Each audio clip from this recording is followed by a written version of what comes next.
Kyoshi falls right in front of Hana while she's peeing, and that is so humiliating that she starts crying. Michael hears her and comes to help, and the boys go back to jail. Everybody's happy and Kyoshi is now celebrated as the hero because he stopped the torture again, even though it was just a stroke of luck.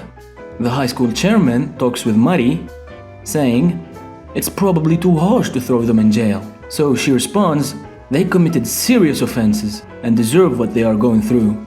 The hard labor continues, and Michael explains that today's task is cleaning up backyard trash. The boys don't ask why, so Gaku gets whipped, and she explains that they will be preparing it for a vegetables garden. A vegetable garden for a high school backyard. Will you be planting zucchini and eggplants? Mari comes with a new decision. Prisoners who behave well and work hard will get a furlough on the weekend. If you don't know what that means, it's basically a day of rest outside of jail. Kyoshi's happiness is off the roof because that means he's gonna be able to go out with Chiyo for the sumo tournament date. During their break, our boy starts imagining that sumo date he's going to go out on, which makes him even more determined to be a perfect inmate and work hard for that furlough. But unfortunately, Mari is not impressed, and she says, at this sloppy rate, none of you will get a furlough in this weekend. Everyone is shocked, and Kyoshi, having most on the line, tries to ask her to reconsider, but he gets whipped so hard into the floor that he starts getting visions of his loved one, and he even starts crying because his dream day just got destroyed. But he sees ants digging and gets the idea to do the only thing left to do, which is of course escape. The boys spend quite a while in a daily routine. It starts with morning count, breakfast, some chores, more remote studies, and then hard labor. Kyoshi uses that garbage trolley as full excuse to get out of sight, as if it seems he's probing for escape points possibilities, and tries to use a fork he's hidden in his pocket, and it seems he might be able to make a hole through the wall and escape if he could organize his time between hard labor and digging. Chiyo tries to send him a message, but she misses and it falls on the shed roof. She tries again and writes it this time for Kyoshi to read. Basically, it says that she's looking forward to meet him in the sumo tournament's place on the weekend on 1 p.m. He goes back, thinking that there's no option now but to escape, dreaming all about the good times that he's about to spend with his potential girlfriend. Kyoshi forgets to bring back the trolley fast enough, so trash piles up and Gakuto pays for that. Back at lunch break, he tries to apologize to his friend for getting him in so much trouble earlier on, but Gakuto answers him in a very strange and cold way, that it's all okay and it doesn't matter. On tea time, Gakuto puts up a curled paper on the table, and incidentally, it seems it's the same one that Chiyo threw earlier. Ladies and gents, this is one of the most unique faces you'll ever see in this series, so please take your time and enjoy. I mean, if that face doesn't say I'm on to you, I don't know what does. Kyoshi thinks in the shower that the escape plan could have been compromised and Gakuto might have figured out everything, and he suddenly appears unexpected and offers him to wash his back. You see, friends always help one another, and he says just like sumo fighters and their coaches. Kyoshi turns him down and gets the hell out of there. Today, Hana is the overseer. Shingo mutters words of disappointment and Hana randomly hits Gakuto for that with that insane round kick. Kyoshi tries to convince himself that the plan is still not yet blown up, but suddenly this nigga starts doing sumo duel ground stomp moves as if he's about to start wrestling, and Kyoshi now gets that he's really onto him. I mean, did you not see that face earlier? Look at the lines, look at how serious that face looks. Okay, I'm sorry.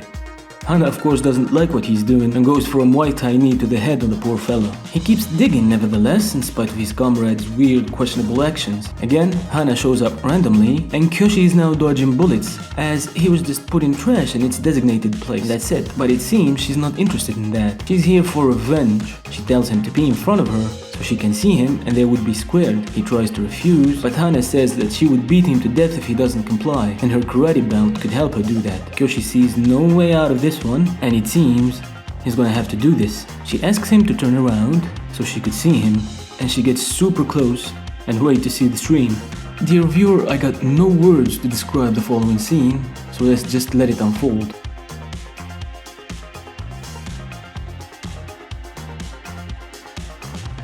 Gakuto is now looking for Kyoshi as he forgot to bring back the trolley on time.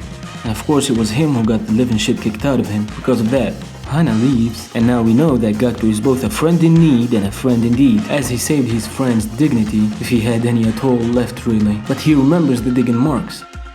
It's all over now. Gakto is gonna discover what he was doing. But what to do now? He sees no choice but to grab that fork quickly. But Gakto interrupts Kyoshi's intrusive thoughts with his own. So, Kyoshi-dono, you are digging the wall. I want in, and says that he's ready to help him with all that he needs to go through. Kyoshi blames him for acting up earlier with his Somu moves and strange threats, but again, he gets interrupted by Gakto, who says it was just his way of messing around with him, and he wants in because Gakto as well has a date with Destiny on the weekend's escape. Later, while the boys are playing, Gakto initiates a conversation trying not to look conspicuous and tells his friend of his intentions to escape.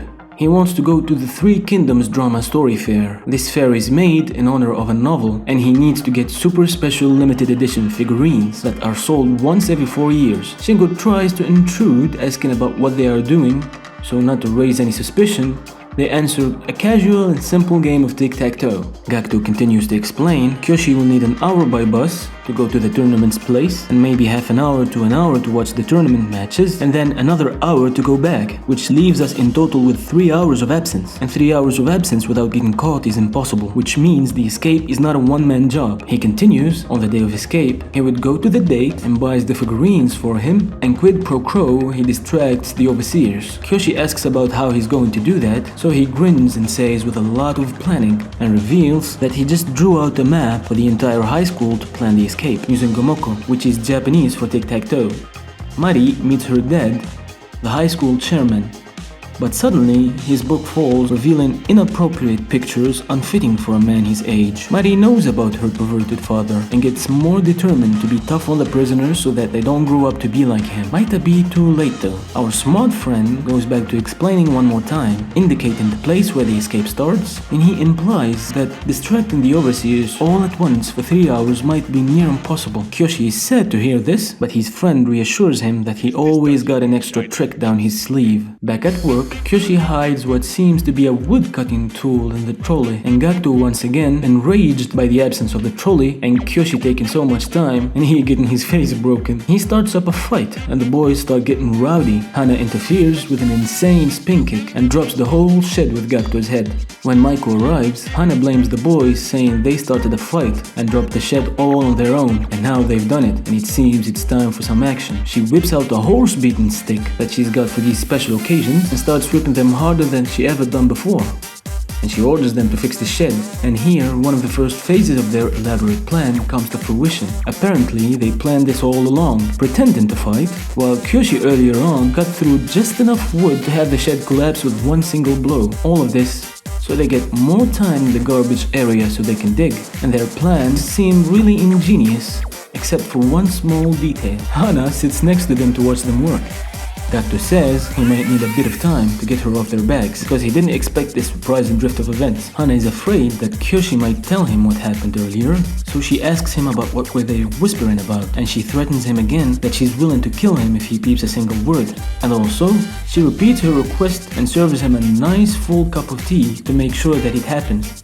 They get back to work while tea gives its effect, and Kyoshi asks his friend to hurry with an idea to get him out of this sticky situation. But he says he's already got one. He wants to seduce her with his charming hair and personality, as girls never could resist that, or at least in his dreams. Gakto explains thoroughly that Hana rubs clover leaves, wears shorts, and has short hair. She's definitely then a history freak. Okay, I really don't know how these high school boys think, but that just takes weird to the next level. Kyoshi doesn't like this idea, but his friend already springs into action and he's sure of what he's doing. He starts describing an epic battle that happened ages ago with poetic scenes, and the result was really expected. But now there's a problem that's even more needing of immediate attention. It seems that extra cup of tea is really starting to give its effect. Gakto understands that his friend needs the bathroom and thinks that he's a bit shy to ask. So he asks Hana to let him go to the bathroom on his behalf, not knowing what insane situation he's about to put his friend through. Kyoshi tries to get out of it, saying that he doesn't really need to go, but Hana is so like, oh, you need to go. You need to go right now, young man. And she seems excited for obvious reasons.